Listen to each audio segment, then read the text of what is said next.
मैं आपको बहुत मुझे दिल में बात आ गई इसलिए कहता हूँ कि जब मैं यहाँ जयपुर में आने वाला था तो वहाँ बाबू भाई, खेमचंद भाई और गोदका जी, ये सब लोग वहाँ थे इंदौर में, और मेरे प्रवचन वगैरह हो रहे थे, क्लासें चल रही थी। इन लोगों ने मेरे से चर्चा की यहाँ आने के बारे में, बहुत लंबी बातें हैं, मैं सब नहीं सुनाऊंगा। अंत में खेमचंद भाई ने एक वाक्य कहा, वो मैं आपको सिर्फ सुनाना चाहता हूँ।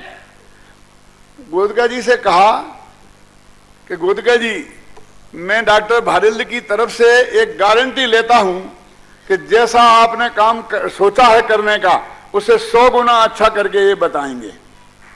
और फिर मेरे से कहा कि पंडित जी, मैं गोदका जी की तरफ से आपसे गारंटी लेता हूं कि आज से आपको रोटी दाल के बारे में सोचना नहीं पड़ेगा। ये बात है, मैं जानता हूँ टीवी भी आ रहा है, बन रहा है, सब है, और उनमें से कई लोग मौजूद भी होंगे। इस अमृत भाई को पता होगा और किसी को पता होगा। ये वाक्य कहाँ कहते मालूम आपको? रतनलाल सेठी की दुकान पर। रतनलाल सेठी कौन? हाँ, मालगंज वाले, इंदौर वाले, ये तुम्हारे पाटो जी के ससुर। हाँ, समझ गए ना?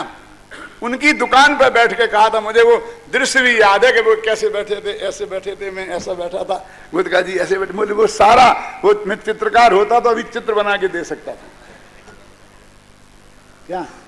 और वो गोदका जी ने पूरा भरोसा किया, 24 घंटा काम करने में टांग नहीं लड़ाई। बस मेरा काम तो आपकी ये व्यवस्था करना है, बाकी आपको जो दिखे तत्व प्रचार में सो करो। ख्याल में आई ना?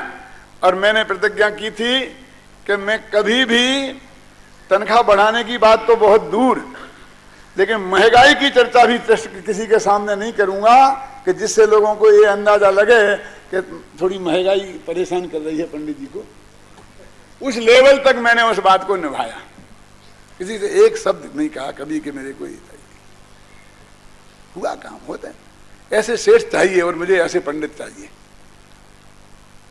तब वो जिनवाणी जो है ना जयवंत बरतेगी। मैं जिनवाणी को जयवंत बरतने की बात कह रहा हूं। कैसे बरते जिनवाणी जयवंत? अरे भाई, इन विद्वानों को जो तैयार हुए हैं, आप इसी काम में लगा करके और इनको आजीविका से निश्चिंत करो।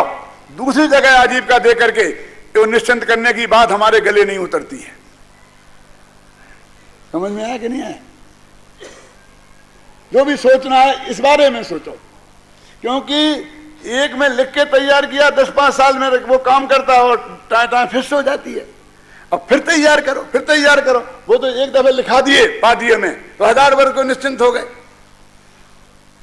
समझ गए ना आप? अब ये तो निरंतर का काम है। निरंतर कच्चा माल मिले, निरंतर लिखने वाले रहें, निरंतर पढ़ने वाले रहें, माल तैयार करने वाले रहें, जीवन समर्पित करने वाले रहें। उनको 5 साल तक भावना भर करके अंदर से जीवन समर्पित करने की उनके भावना भर के उनके मन को तैयार करने वाले रहे। क्यों? तभी कोई जिनवाणी जयवंत का महान कार्य हो सकता है।